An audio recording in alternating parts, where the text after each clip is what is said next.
Good evening, everybody. I trust that you can see my screen. I would just like to welcome you to the webinar this evening. I'm on Camaragal lands here, and I'd just like to pay my respects to elders past, present and emerging before we commence the session tonight. What I'm going to be talking about is how to start strong in 2025 and talk about some particular Good evening, strategies. everybody. I trust that you can see my screen. I would just like to welcome you to the webinar this evening. Sorry, I just need to mute the live stream that's happening. My apologies. Find my place again. Sorry about that. So yes, what we're going to talk about tonight is some strategies of practical strategies how to thrive in 2025. So I appreciate at this time of year, everybody's starting to wind down. So it can be really hard to look forward to 2025. But once you've had a little bit of a rest and a break, hopefully this will be percolating in the background whilst you're celebrating with family, enjoying some downtime and gearing up again for 2025. So what I wanted to start with was goal setting. And again, as you're winding down, it can be really hard to kind of start planning for 2025.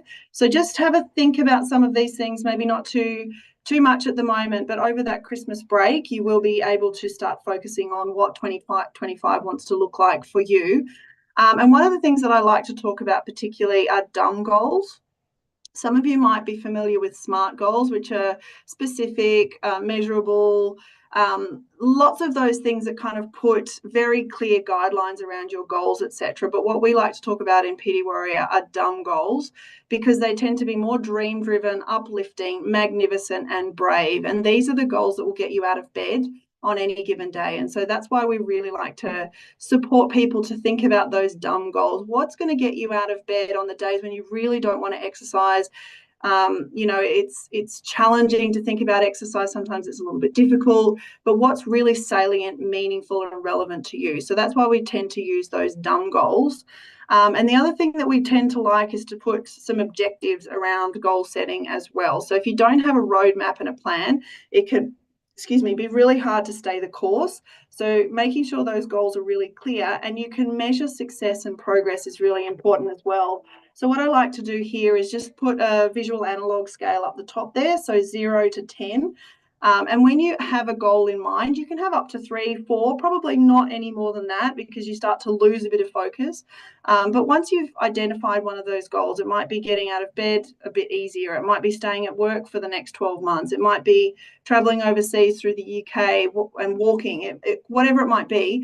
Put a number on where you think your level of difficulty in achieving that task is now. So where on that scale of 0 to 10 do you think your level of difficulty is now? And just check in on that scale every now and then to see how you're tracking and whether you need to put a little bit more effort in, whether you need a little bit more support, or whether you're tracking quite well. So it's just, again, another mechanism to try and put some objective measures around something that can be very subjective and only relevant to you.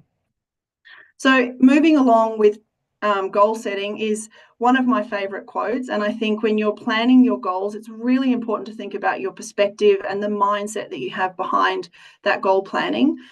So this quote is attributed to Henry Ford, and I apologize if this is incorrect, but I did get it off the internet when I was looking for who actually created this quote. So whether you think you can or you think you can't, you're probably right. So just let that sit there for a little bit and think about it, because your mindset is so incredibly powerful. And if you think you can't, then you're probably not going to put your best effort forward. You're not going to be motivated. You're not going to be engaged. You're not going to practice enough, and you probably won't achieve that goal. And so you're probably right. Wherever on the flip side, if you think you can, you're going to give it your all. You're really going to try hard. You're going to employ different strategies. You're going to keep going. You're not going to let those small setbacks hold you back. So if you think you can, you've got a really good shot at achieving that goal.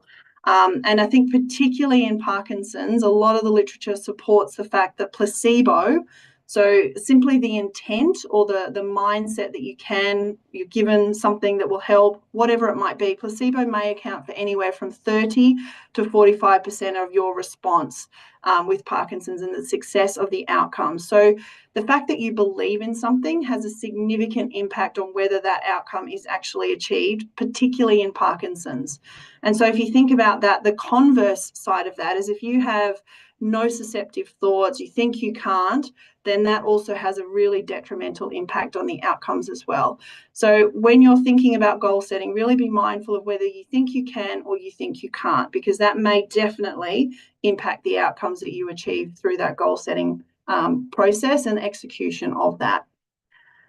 And I'm really big on this side of things as well. And it can sound a little woo-woo to people, but I'm of the firm opinion now, and it's really well supported in the literature as well, that positive self-talk is hugely important, and how you talk to yourself is really, really important. So there's literature now supporting the fact that positive self-talk can boost neuroplasticity, and I'll talk a little bit more about neuroplasticity in a moment. But it actually can show that it helps the brain's ability to form new connections and to adapt. So that's really, really important when you're undergoing exercise, rehabilitation, striving to achieve those goals, that you're talking to yourself with asset-based language. And what I mean by that is your Parkinson's progress, it's a journey. And so language around, I can't do this, it's too hard, is almost automatic for many of us, but it's thinking about, I can't do this yet. And it's those little words that you talk to yourself about that create this opening, this journey. There's improvements to be made, and you're on that journey. So have a think about the language that you use when you talk to yourself, what's going on internally when you're having that conversation. We know that positive self-talk can also support reducing anxiety and depression. Now, these are two very common non-motor impacts that Parkinson's can have on people. Anxiety can be really profound. So the more positive your self-talk can be, the more likely you are to reduce that anxiety, the less likely you are to internalize that anxiety. If you're wanting to do an exercise or do an activity and you don't believe you can, you then have a little setback. You can imagine how that can start to spiral in your brain, and you start to think, well, I can't do that. I'm a klutz. I'm no good at these things. I'm such a, all those sorts of things can really spiral in your head. Then you start to really get distressed and more anxious, and you've got even no hope of achieving that outcome. So that positive self-talk is part of that journey, that asset-based language. I'm working towards a particular goal. Yep, that might not have worked very well. I'm going to have another go, and I might think about changing this, or this. So again, positive self-talk is really important in the moment as well. And also helping you to stay motivated and engaging in therapy. So again, the more you use that self-talk, and what the literature has found, that people who use positive affirmations and asset-based language are much more committed to their exercise, their rehab, and they make better progress over time. So again, it can be a little woo-woo, and I appreciate if this is not something that resonates with everybody, but just have a think, reflect on the language that you use on yourself, and is there any small changes that you can make in how you do that, because it may have a massive impact on your outcomes as well. Next strategy I wanted to talk about was your medication, and just making sure that you've got an optimal dose of medication, which often means that you're checking in with your physician, movement disorder specialist, neurologist, Parkinson's nurse on a regular basis. And that's probably at least every 6 months, just to see if your medications are optimized for you, if there's any tweaks that need to be made. And so you can see here in this diagram, it's not just about your medication either, but if you're not well medicated, it's really hard to get the best impact from your exercise. And so exercise itself needs to be tailored to you. It's an individual dose. It needs to be taken daily. Together, though, it's the optimal medication and the optimal exercise that are going to give you the best outcomes. So it's really important that you have a really good relationship with your neurologist, your physician, your movement disorder specialist, whoever it might be, so that you can have those conversations, speak about any concerns that you might have, and get the best medication dose for you from somebody that's really invested in getting the best outcomes for you as well. And together combined, optimal medication, optimal exercise is going to give you the best chance of improved quality of life and function on a daily basis. So obviously I'm going to delve and talk about exercise a little bit, because this is my passion area for sure. My background as a physiotherapist, I strongly believe that exercise is better for everybody, but specifically in Parkinson's, exercise is really, really powerful, and probably the best mechanism we know of to slow your Parkinson's and improve your symptoms. So I just wanted to talk on the benefits of general exercise, because many people are doing general exercise when they're diagnosed with Parkinson's. Not everybody. Sedentary behaviour patterns are very common. But general exercise can improve your mobility. It can improve your ability to get in and out of bed, transfers. It can improve your strength, falls prevention, etc. Improve how you feel in your body. It can certainly improve your cognition, and that's a really powerful impact that exercise can have.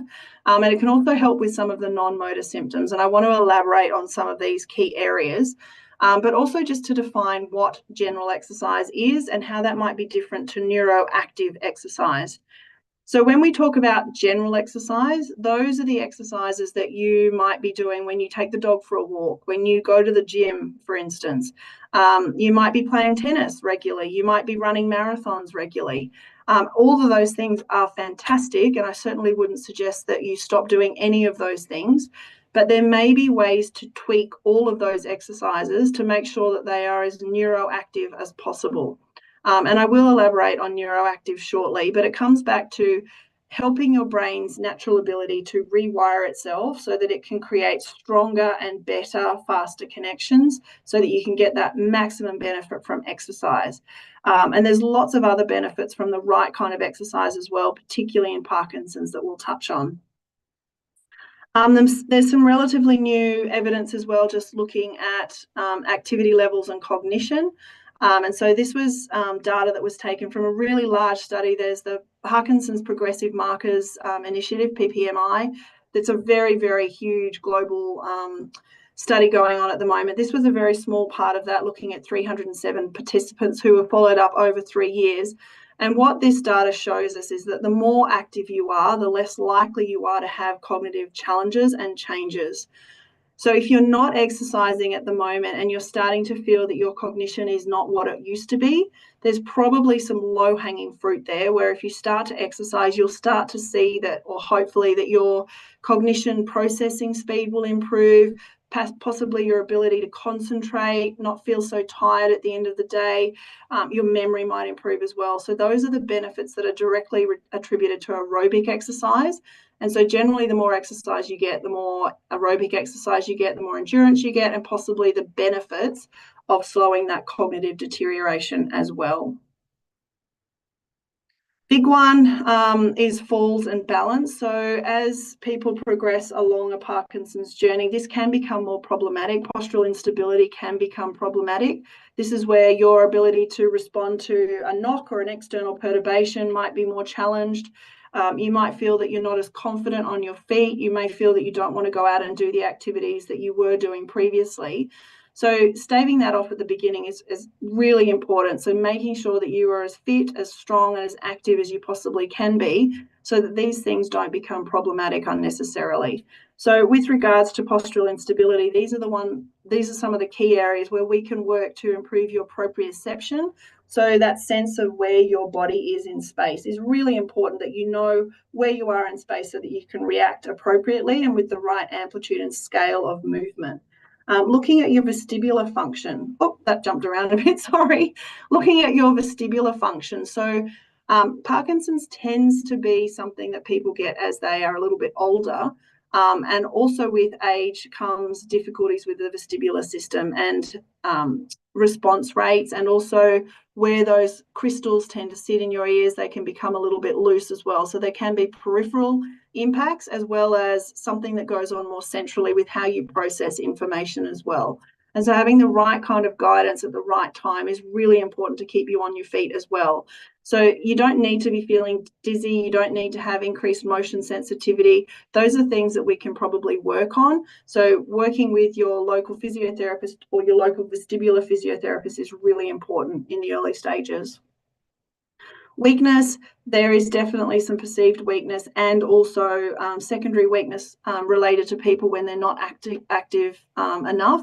So again, having a guided exercise program is really important because we know that balance and strength correlate really highly. So if you are weak, you're more likely to fall because your balance is impaired.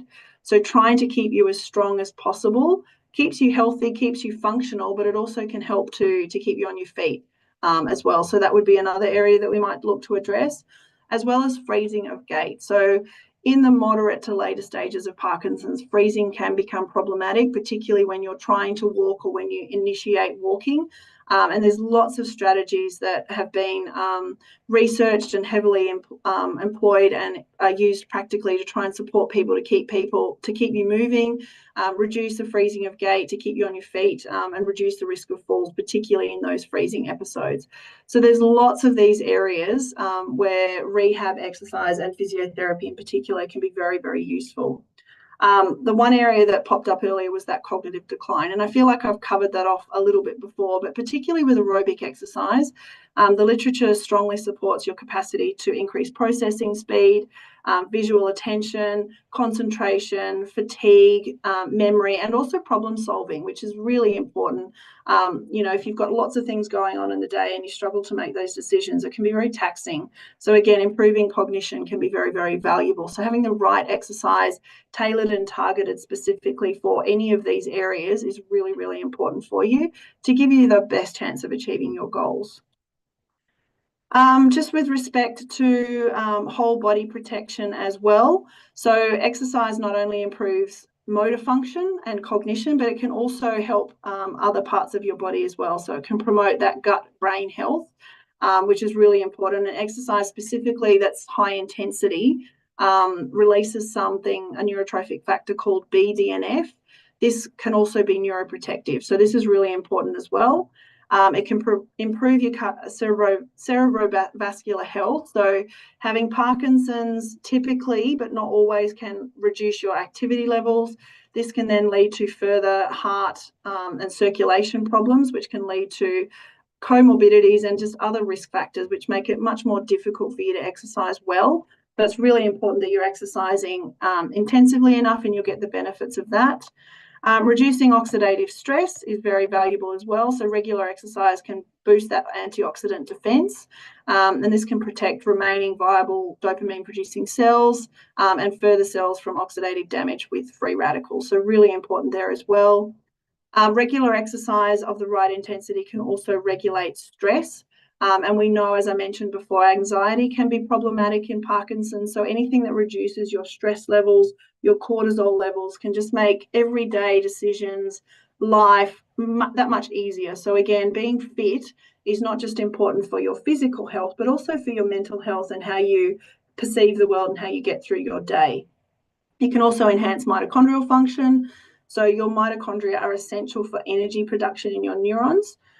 Exercise improves that mitochondrial efficiency and the biogenesis. So again, there's a lot of research looking into mitochondrial dysfunction at the moment, and we know that exercise can certainly enhance your mitochondrial function as well. So exercise is really important there as well.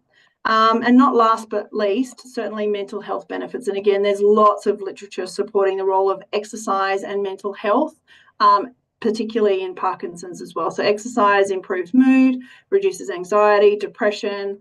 It also helps support engagement in other neuroprotective activities, like engaging in social activities, which help stimulate the brain, keep it neuroactive, and help you to continue learning as well.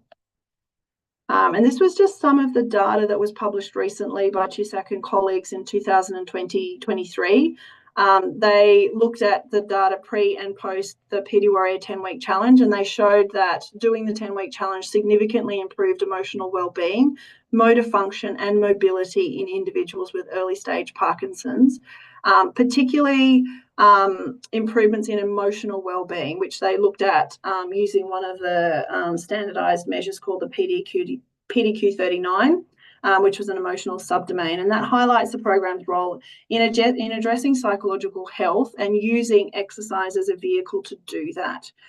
So again, just looking at some of the supporting literature around exercise that can be tailored specifically for Parkinson's.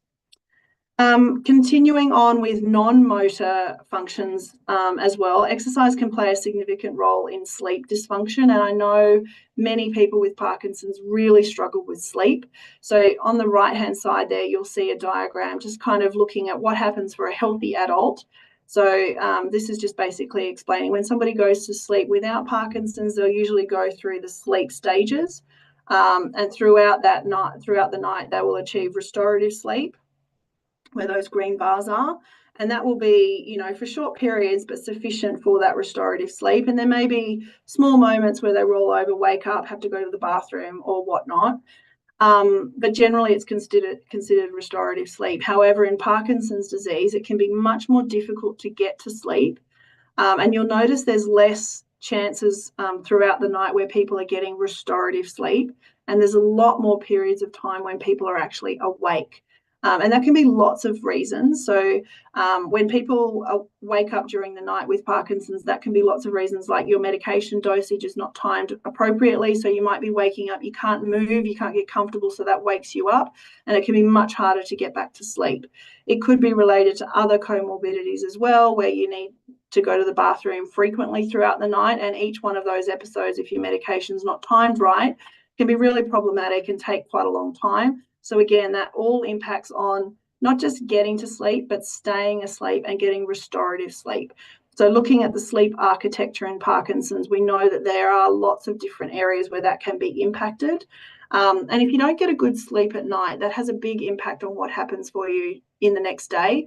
So it could increase your levels of pain, distress, sleepiness through the day, lack of motivation, overall levels of fatigue. Having a bad night's sleep can have all of those impacts, and then obviously cumulative impacts if you're not getting a good night's sleep frequently. So again, just looking at the literature, this was a study by Amara and colleagues, just looking at the impact of high intensity exercise and how that improves sleep outcomes in people with Parkinson's disease. And you can see here that in the group that conducted the exercise trial over here on the left versus the group that were just looking at education for sleep hygiene, there was a significant improvement across sleep efficiency, wake after sleep, total sleep time, not sleep latency, but also slow wave sleep. So it was much more restorative, and people had improved sleep architecture, and they felt much more rested following a night's sleep in the next day. So again, that then has knock-on impacts where you're not as tired during the day, you're not as fatigued, you can make decisions better, your cognition's a bit faster, your perception and mood is enhanced as well. So getting a good night's sleep is really important. So again, intensive exercise can have a significant impact on the quality of the sleep that you get. Now, I talked a little bit before about general exercise, and then I mentioned I would talk about neuroplasticity and neuroactive exercise. I will just touch on this briefly because I think it's really important that when you're looking at what kind of exercise you're going to do to achieve your goals, you're thinking not just about general exercise, but specifically around Parkinson's exercise. And I often use this analogy of this tree on the right-hand side here to kind of explain neuroplasticity. So if you look at this green tree here, what we're talking about with neuroplasticity is having a brain that is full of new growth. It's lush, there's new trees, new branches, there's life, there's birds, there's lots of things going on in that tree, and that's usually because there's a lot of activity going on. So if you're engaging in regular exercise, regular social engagement, novel cognitive challenges, that is usually what a lovely, healthy, thriving brain looks like, and we call that the spring brain.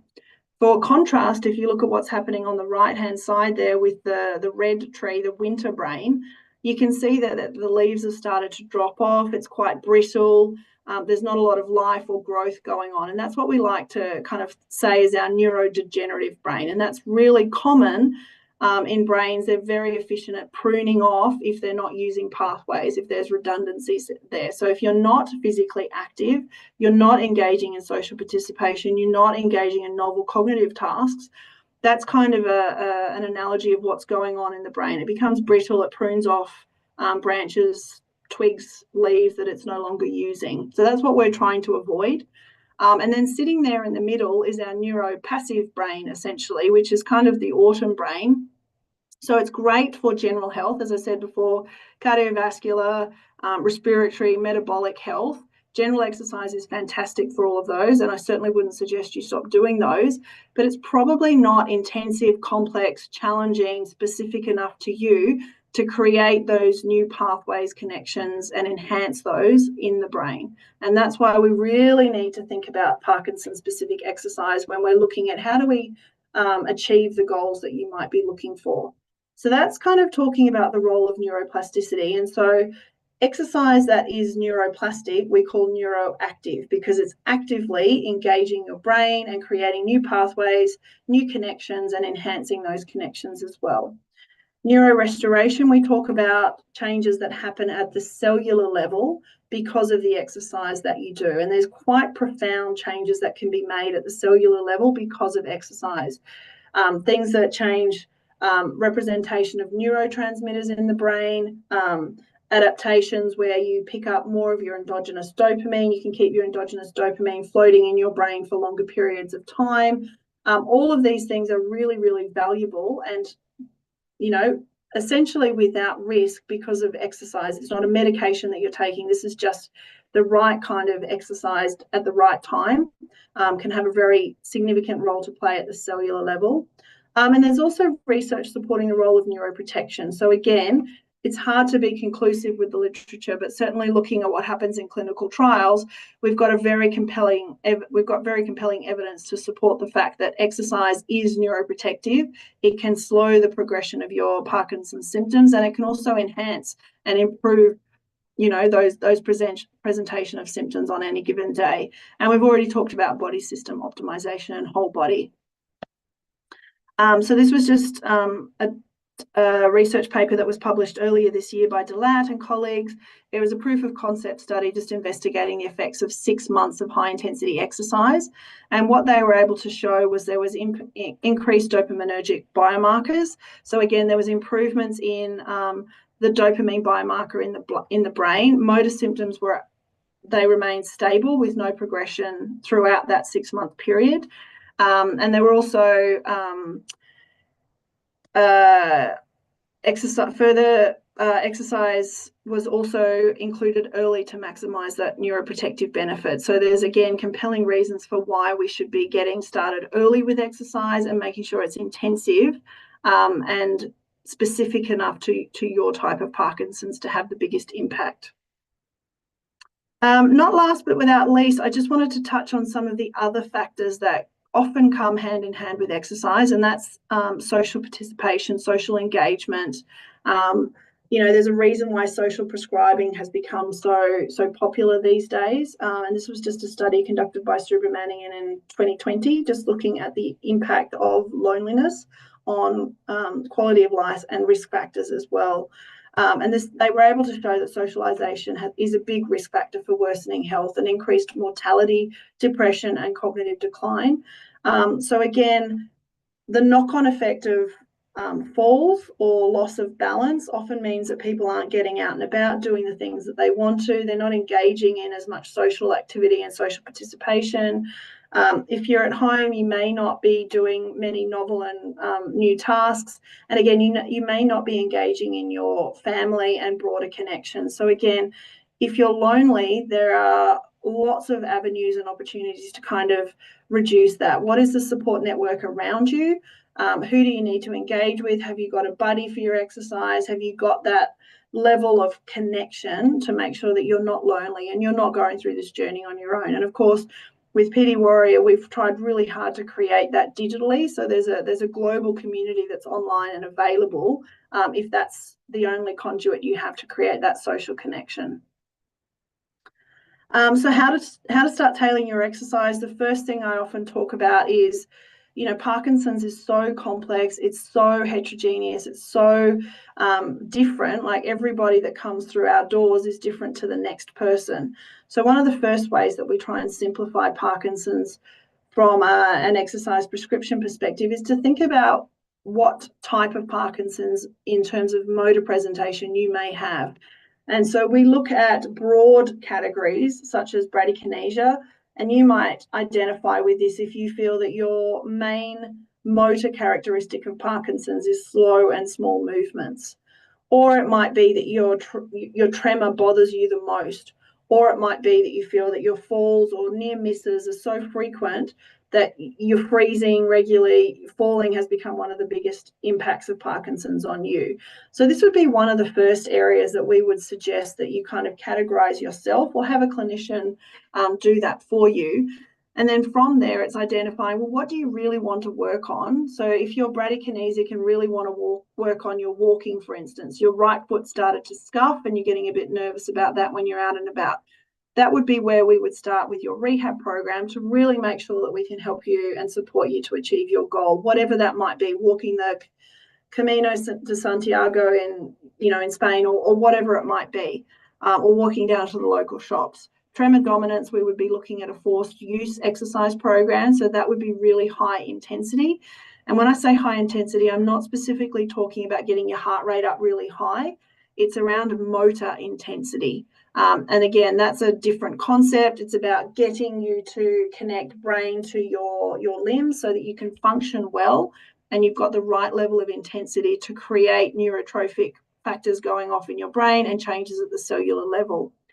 If you identify as being agility impaired, then we would have other strategies and training tools to make sure that you can weight shift well, you can step forwards, you can step backwards, we improve your proprioception, we look at your vestibular system, other postural instability, and we work on all of those to try and give you the best opportunity to improve your postural stability, your agility, and your ability to get around during the day and do the activities that you want.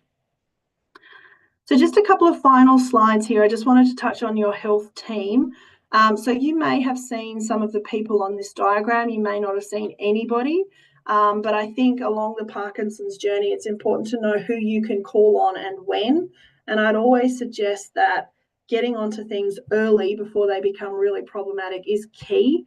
So if you've got mobility issues, it's really important that you reach out to the physio or the EP that really understands Parkinson's and can help you. If you feel that you're starting to struggle with cognition, memory, concentration, fatigue, that might be an OT that you might want to see and speak to. If you're having difficulty with executive function, dealing with the diagnosis of Parkinson's, that really needs to be talked through as well. That might be a psychologist. Making sure that you're touching base with your specialist regularly to have those medication top-ups and make sure that that's optimized for you is really important as well.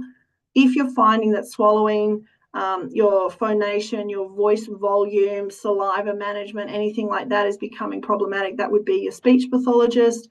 Your Parkinson's nurse is usually an absolute wealth of knowledge and information. So if you've got a Parkinson's clinic or you've got connections with a Parkinson's nurse, that would be a fantastic health professional to have on your team. And then with all the literature coming out these days around the role of nutrition, I think this also is really important that you understand your intake, your food intake, your protein intake, how that might interact with your medication, and how you can really optimize your diet for fitness, body health, and brain health as well. So again, these would just be some of the key things that I think would be absolutely key people to have within your health team. All right, let me just get on to the next slide. So with this slide, again, I just wanted to have a moment to pause and just reflect and think about, where are you right now? And I appreciate, as I said earlier, you're getting to the end of the year. A lot of people are absolutely knackered by this stage and you're winding down. So it's important to think about how important is exercise for you right now. But more importantly, let's gear up New Year's Day, 1st of January 2025. That's kind of when we've got New Year's resolutions. They're most effective at that point because we all want to look forward and improve the next year. So at that point of time, maybe diarise how important is exercise for me right now. And again, use that scale 0 to 10. How important is it right now? And if you're sitting at around a 3, let's think about, well, what would need to happen to change that from a 3 to a 7, 8, 9, or 10 possibly? Is it that we need more education? Is it that we need to find a buddy? Are we lacking motivation? What is it that's the biggest barrier to understanding why exercise is so important? And apathy can be a really big problem in Parkinson's as well. So it's important to identify that because there are ways that you can improve that either through exercise if you can get started, and medication and medical management as well. So it's important to ask the question first to know where you're starting from. Other questions you could ask: how confident are you that you can exercise regularly if you decide to do so? So again, what's your goal? Have you listed your goals? Are they salient? Are they relevant to you? Are they dumb goals? Are they dream-driven, brave, magnificent? Do they inspire you to get out of bed? Fantastic.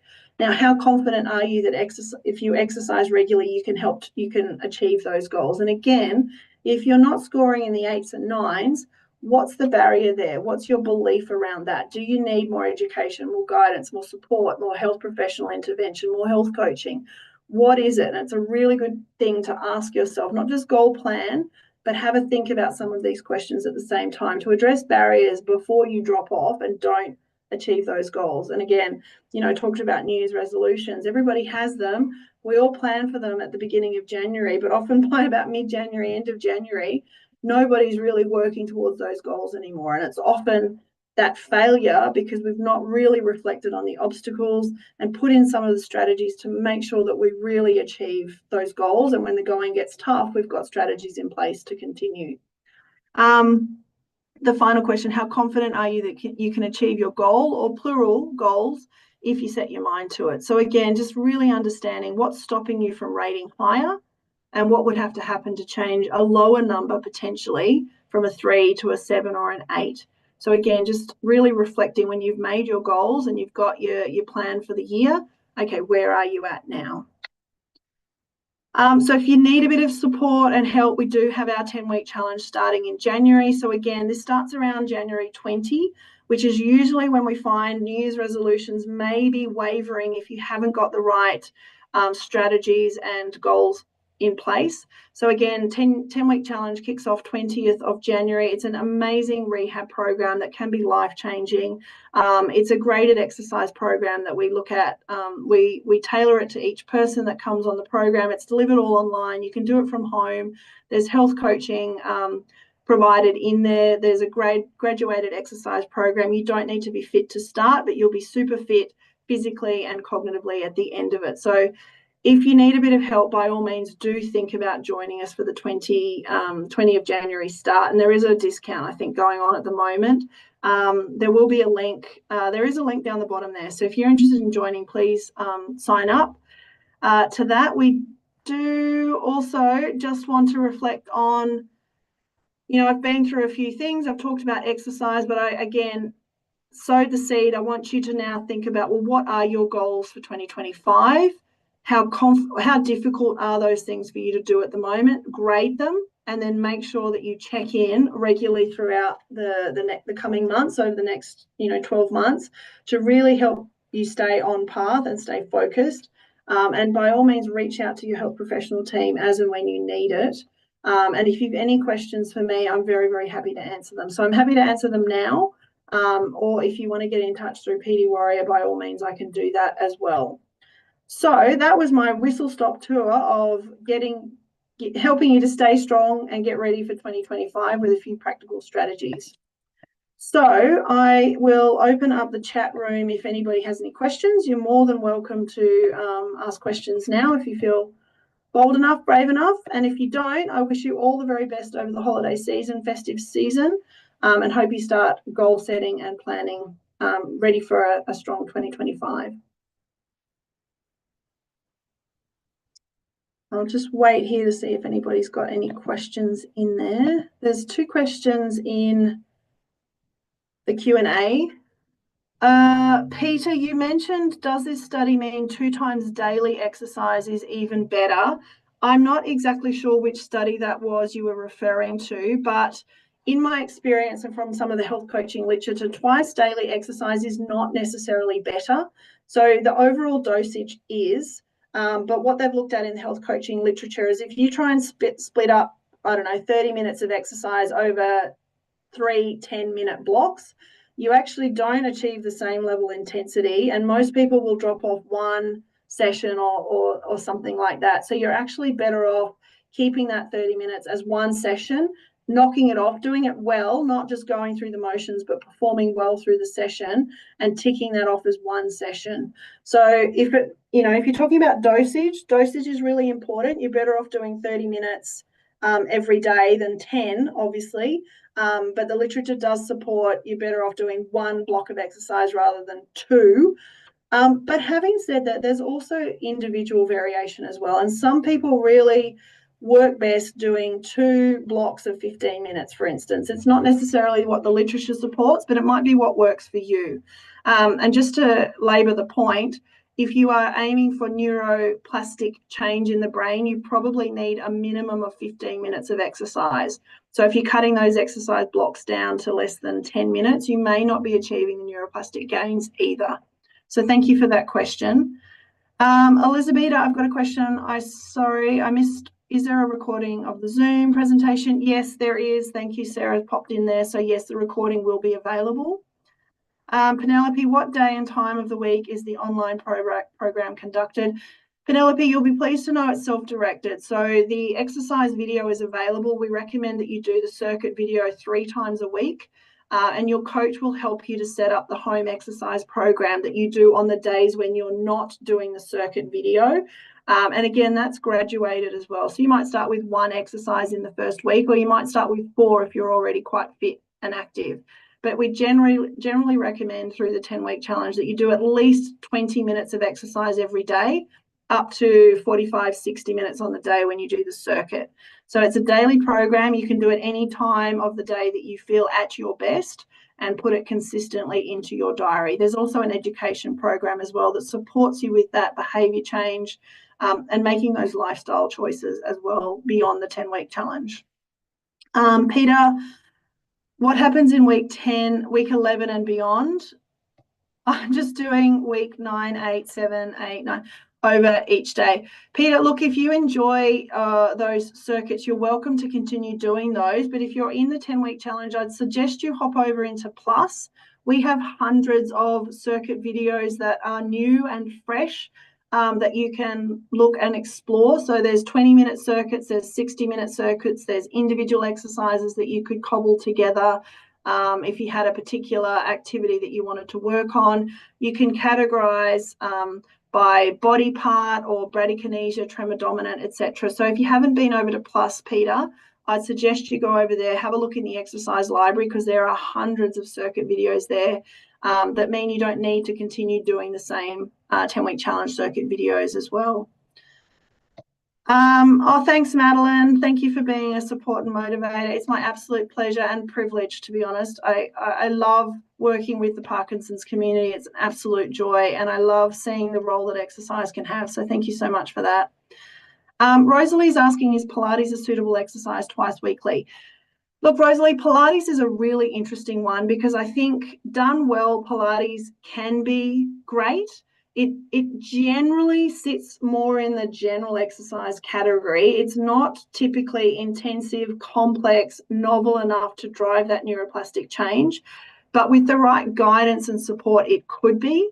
So going to a routine Pilates class is probably not, but you could tweak it and learn enough yourself, even from the 10-week challenge or working with a coach, to tweak it enough that it could become neuroactive. So like I said, I would not suggest that you stop doing it, but there may be ways to enhance what you're doing in Pilates to make it even more effective and neuroactive for you at the same time. But you might need a little bit of guidance with that. Stephen's asking, who is best to give advice on an injury through exercise? Not certain if the injury is PD related. Steve, look, I would always suggest, if you've got an injury, that you talk to a health professional, particularly probably a physiotherapist, and get onto it quickly, because you do not want an injury to become a reason why you don't exercise. Exercise is just so important on so many levels. You don't want to miss a day. You don't want to miss a repetition. And if exercise is going to stop you from doing that, please get onto it. It is worth investing in getting that addressed and working on it and getting fixed as quick as possible so that you can keep doing your exercise, which will have a really big impact on your Parkinson's symptoms and slowing it down. So probably the physiotherapist would be my recommendation, but I am a physio, so obviously I'm highly biased. And not just any physio, somebody that is trained in treating people with Parkinson's and has a musculoskeletal background as well would be the best approach. Ian, I did PT Warrior about 3 years ago. Is the current PT Warrior the same? Yeah, the core exercises are the same, but we have hundreds and hundreds of individual exercises and circuit videos that are refreshed every week. So Ian, if you haven't been into the Plus exercise library, that's probably a really good place to start. If you've done the 10-week challenge before, you may not feel like you need to do it again, but if you haven't, that would be another thing that I would strongly suggest. I really believe that the 10-week challenge is the best place to get started to get you into peak physical and cognitive condition. It's a rehab program. So it's not just exercise, it's education and lifestyle and behavior change. Once you've done that, then you'll be much more equipped to go into Plus and be effective in there as well. That was a long answer to a short question. Sorry about that. Elizabeth, Dad drools, is there any exercises for this? Yes, probably the speech pathologist would be the best person to support you with that. There is definitely some evidence, and certainly anecdotally, I know that exercise can improve hypermimia and the way that the face functions and supports swallowing, keeping the mouth shut and things like that. But I do think that something like that might be best managed by a speech pathologist. Is the 10-week challenge suitable for somebody with advanced Parkinson's? I'm going to say yes, but there's a caveat to that. It is designed for people who are in the early to moderate stages, purely because when you're exercising at home on your own, there are higher levels of risk that you might fall or hurt yourself. And so if you are more advanced, I would strongly suggest that you work with a coach quite closely, either having somebody local there with you or you're working with the online coach more than you might otherwise need, and that you always have somebody at home with you who can support you physically. So they need to be reasonably fit and active, but also who can be your buddy and your support and can coach you as well. So yes, there's no reasons why you can't do the online 10-week challenge at home if you're more advanced, but those would be the kind of key things that I would really want to say you've got in place so that you can be effective and safe. And if you are more advanced, I would also suggest that face-to-face might be a better way to do the 10-week challenge. So if you can access a licensed facility, you can go to pdwarrior.com/locations. That might help you to find a local facility, which again just helps you to engage with other people as well, broaden your social connections, which can be really valuable as well. Captain, would you think line dancing is an appropriate adjunct to exercise? Look, I think that's fantastic because it can be intensive enough. So you just need to ask yourself, are you working hard enough whilst you're exercising? Is a choreography complex enough, which dancing certainly can be? Are the movements of sufficient amplitude and power? Are you going frequently? All of those sorts of things would be the things that I would be asking, because those are the key things that make an exercise neuroactive. And I'd say that most dancing has choreography, intensity, frequency, sometimes, and that depends how often you do it, complexity. It may or may not have the amplitude and the power, but there's ways that you could tweak that, much like I said with Pilates, there's ways that you could tweak that to enhance that as well. So it's a really good start. Thanks, Peter. That's really kind of you. Well done. Thank you. Cannot start on the 20th. Best next day to start. Robert, if you can't start on the 20th, perhaps get in touch with us, because you can either start at a local facility whenever it's most convenient to you. This is just our big group challenge that we're starting on the 20th, so that we've got a big community, lots of support, lots of motivation, everybody working together. If that doesn't work for you, there's lots of other options. So perhaps email us, Robert, at hello@pdwarrior.com, and we can kind of guide you on what the best options for that might be. Elsie's just asking, thank you for your help. I'm in WA and I've started exercise with my physio. Are there any vitamins that PD definitely need? Look, I wouldn't say definitely, but there's definitely literature around nutrition, supplements, nutritional supports, protein intake, when to take it, all of those sorts of things. So if you don't have a nutritionist available to you, we're just starting to put some blogs up in PD Warrior now. But I just have to say that I am not a nutritionist, so it's beyond my scope. So I'm going by what the evidence supports, but I'm probably not the best person to be guiding you on supplements and vitamins. That would definitely be what a nutritionist might be able to guide you on, with more qualifications for that. So thanks for that question. And Peter's just put, read Kimberly Wilson, How to Build a Healthy Brain. Thanks for that, Peter. All right, I'm just going to go over to the chat and just see if anybody's put anything in the chat. It doesn't look like there's anything in the chat, so I might have answered everybody's questions now. Look, thank you so much for popping those questions in there. I really appreciate that. If you've got any more, again, don't hesitate to reach out. Fantastic. Well, here's to awesome goal planning and to a strong 2025. I wish you the best over the holiday break. I hope you have plenty of time to rest, recover, spend time with loved ones, really enjoy your time, and then gear up, ready to go full steam ahead in 2025. Thanks very much for joining me. Good night.